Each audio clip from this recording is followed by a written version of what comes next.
To do adding and subtracting, we just need to make sure the radicals are exactly the same. So when we look at this problem, all the radicals are the same. So radical 2 would be part of our answer. Then all we do is add the numbers. 5 plus 7 minus 6 is 6. And that's the answer.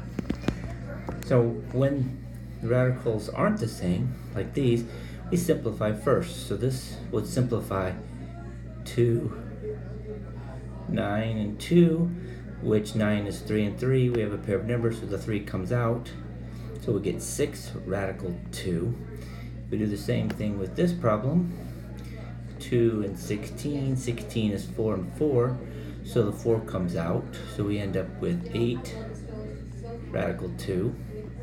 And then the 72 has a 9 and an 8, which is 3 and 3. And a 4 and a 2.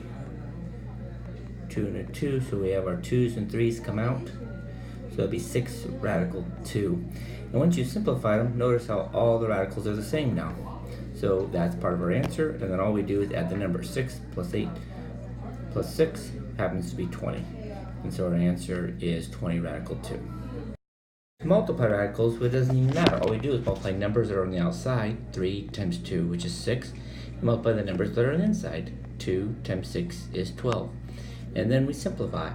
Well, this has a 2 and a 6 and a 2 and a 3. There's our pair of 2's that will come out. It's multiplied.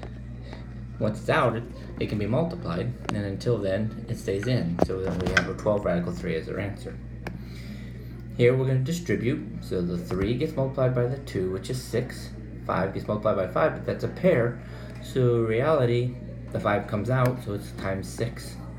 Then I'm going to do my 3 times my 5, which would be 15, and the 5 times the 3, which happens to be radical 15.